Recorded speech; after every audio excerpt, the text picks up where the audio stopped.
Hello Internet, and welcome to my live reaction for Eden Zero Chapter 40. When we last left our heroes, they had returned from Digitalis, where they all kind of took a moment to relax and kind of mope that Hermit still did not really want to be with them and wanted to go right back to Digitalis. But they did not have time to mope for long because Spider, Jamarov's real self, showed up and is hacking the ship and is threatening to blow it up. Hermit is the only one who can, hack into the ship back and kick him out. But she does not really want to, and we're getting into a Hermit flashback. That's where we left off last week. Let's jump right on into Chapter 40. Our picture is of Hermit holding a stuffed animal looking real sad. There's one wandering soul who's lost her smile. So we were back on the flashback 15 years ago on the planet Newton. And we see it's a tree. Oh, I get it. On one side, you have a giant apple tree, like the whole myth of the apple hitting Isaac Newton on the head, and that leads to this big metropolis on the bottom. That's cool. The Mueller Royal Research Center. And we see this gigantic, gun-looking thing under a dome pointed at the sky. The doctor from the end of last week's chapter is there with Hermit. This is Prototype 6 of the Ether Accelerator. It's almost like a battery. If we finish this, the planet's hook machines will be saved. No matter how hard we try with our technology, we cannot stabilize the fusion reactor. It looks pretty difficult to stabilize such a large amount of ether. What are hook machines? I guess we'll find that out real soon. What is a planet hook? Oh, there we go.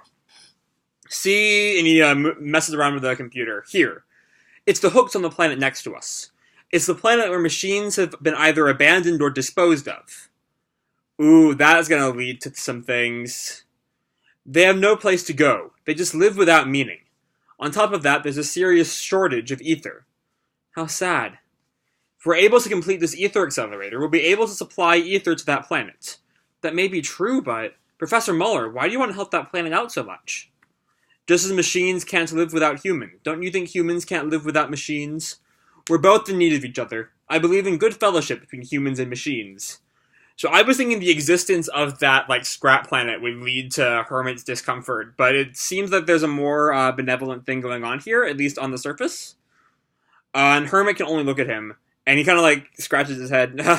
I shouldn't have become too emotional as a scientist. No, it's very beautiful. Please, let me assist you in your research. Now, back in the present, the Eden Zero is, trailing smoke behind it. And, Wise screams out, with this much damage, I can't keep up in real time to repair it all. You've got to do what you can. I'm putting the shield up as high as I'm able to. Come on, sister, can't you just fix it all in a snap? I can only fix things that are living. Yeah, why is... Sister isn't really much of a mechanic. She can heal people, but there's a big difference between healing people and, fixing a ship. The Eden Zero without the 4 star shines is still dead. And Moscow goes to press the button on his belly. Don't press that! And Moscow, barely stops. Spider's, laughing maniacally. I wonder how much longer it will take for you to turn into pieces. And Wise, glares at him. This is the end of the road for you swine. Those sad faces. In your face! In your face!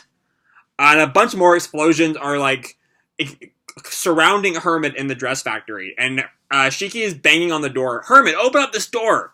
Miss Hermit! Hermit! Rebecca... answers, is completely locked. And Homura gets her blade ready. There's no other choice but to cut it. Hermit, you're the only one that can save us. Save this ship. Only you. And Hermit flashes back, I'm assuming to the professor. Only you can save them. Only you can save them. Yeah, we're back in the past. She's doing some calculations on the ether accelerator. Hermit, aren't you working a little too much? You should take a break. Don't worry about it.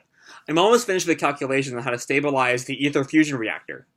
Always working too much. Come to think of it, this research center has both machines and humans living side by side. That's because it's our motto. It's also Professor Mueller's personality for sure. I wonder if I can become friends with Professor Mueller. A human friend. And the other scientists are we're human here too, right? And the machine scientist pops up. I'm a machine, but do you think we can become friends, Miss Hermit? And she looks back at them, and she starts tearing up. You would become friends with me? We're colleagues researching the same thing. We're totally already friends. Friends. And she, like, smiles so happily, and you just know it's gonna get broken by chapter's end. Sometime in the winter, we see, the plane is, like, covered in snow, you know. And Hermit is talking to, the robot scientist. What? You're going to the planet Hook? Yes, we as machines are all going to the origin point. Why? That's because the Hook is a machine planet. No humans allowed. But all of you going? It will take that much to get this working. It's an important job to go set the receiver of the ether accelerator. I haven't heard of this plan of going to the actual planet. You and the professor will be here to make sure the ether accelerator is working properly. Even if it fails, it's not like we're going to die. It's a project you completed. It will succeed. And Hermit smiles and looks up at the Hook. It's a plan where lots of machines will be saved. It's amazing. When this plan is over, I want to think of something to do for humans. Since it's the professor, we'll probably just want a shoulder massage. He would say that. Ha ha ha! The year 447, February 18th, plan number C7 begins. So 447, that's... I thought it said earlier this was 15 years ago on page, 3 or so. Yeah, this is 15 years ago. But I thought we were in, 490-something. Because I thought 50 years ago Y is from the 440s. So when... I don't know. It's 447 right now. February 18th. Plan number C7 begins. And the professor, looks out at the ether accelerator. The time has come. We've received words from those on the planet that the receiver is in place. The ether accelerator systems are all green. And you see Hermit, shaking in anticipation. It'll be okay. Your calculations are going to work. I hope so. Professor Mueller, when this plan is all over, will you become my friend? And Mueller's like, weren't we already friends? And all the other scientists just laugh. Yes. Well then, let's begin. Ether accelerator beam launch. I swear to God, this turns into be some kind of, destructive blast thing. I'll be a little annoyed. And though that would explain Hermit. 5 seconds before launch, and we see the accelerator gathering ether. 4, 3, 2, 1. Launch! And we see this beam of ether shoot into the sky, towards Hook. With this, the planet Hook will be able to gain back their ether. An enormous amount of machines will be saved. But we see an emergency alert. And it's the machine scientist. This is the 207th port on the planet Hook. There's been an error. There's no compatibility between the receiver and the shot ether. And Herman's eyes widen. This is the 201st port, the 74th port. We're having problems. 18th port, experiencing problems. What? And the machine doctor who she's been friends with. If the ether beam is launched, this planet will... And all of the scientists, faces shadowed. They knew this was coming. They so did. I was right. Ether overload. And the ether beam just smashes through the planet. The core of the planet is still there, but all the machines just are sent flying into space. No! And everyone explodes. They're all dead. And Hermit, hands covering her mouth. No way. And Professor Mueller cheers. All right, huge success. And all of the other scientists start cheering. And Mueller turns back to her with an evil grin. Discard of that garbage right away! And all of the other scientists pull out pistols. What's this? Professor? You still haven't figured it out? I have never taken androids seriously. The thing you've been making is the ether accelerator gun. Well, since your CPU is outstanding, we decided to use that. It's all part of the cleanup plan to get rid of Planet Hook in one fell swoop. You're joking.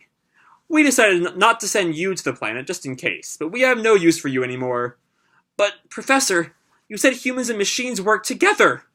Humans have always been on top, and machines will all be destroyed. I can't stand machines that act like humans. And Hermit just starts weeping. Wow,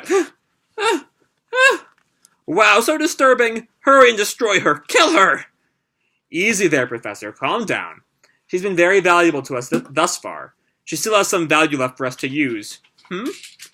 And Hermit is now just openly weeping. And the guy who seemed to be taking mercy on her, let's use her as an experiment and take her apart. Oh, that's a good idea. Sounds like a lot of fun. No, stop! Stop it! Aren't we friends? Stop! Next chapter, and that's the end of the chapter. It ends on a shot of her about to give the gift she was going to give Mueller of coupons of shoulder massage. Next chapter includes special color pages, including 2 chapters to finish up the Hermit arc. To be continued, chapter 41, Fireworks. Alright. So, of course, this is a Mashima series, so of course he's back on it with those tragic flashbacks, which we should have seen coming, because it's Mashima, and he does love him some tragic flashbacks. I will say that the scientists are just... they're a tad over the top, you know? Like, I don't know. They're just a little too much for the... I wish there was a bit more of an ability to, like, sympathize, or, I don't know how to phrase this, but they're just so cartoonishly evil that, like, they're not that easy to take seriously, I think. You still feel really bad for Hermit, because, like, holy shit, she went through a lot. But also, they're just so much. Like, wow.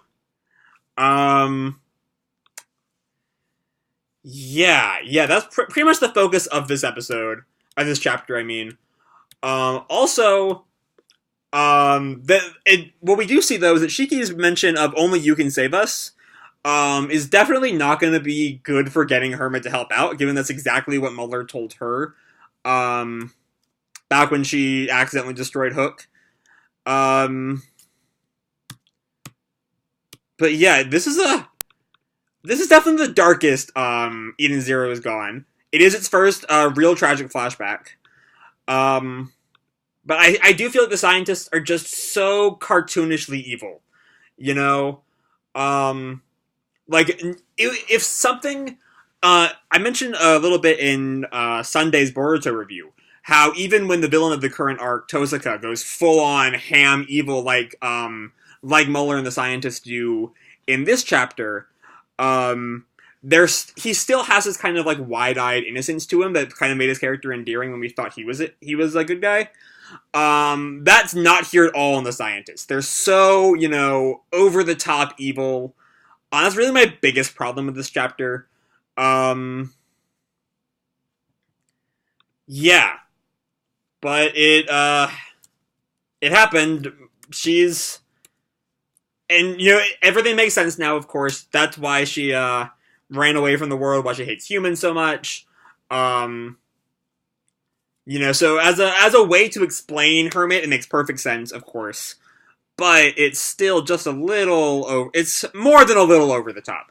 It was really the big complaint with this chapter, in my opinion. But you know what? That's fine. It's not a bad chapter at all. It's just, they're a little much. Especially, like, with how evil they are. It's kind of odd that they're able to pass off as being nice so well. You know, as soon as the game is up, Mueller's, like, sneering and so evil. I don't know. I don't know what could have been done to make it better. You know, they're not good people in the slightest. But yeah, that happened, and we have Hermit's backstory now. So I'm going to leave this video off here. Hope you all enjoyed the chapter and the video. If you did, feel free to drop me a like, or subscribe, or do whatever makes you happy, you know? And as always, y'all, your life is your own, okay? Bye.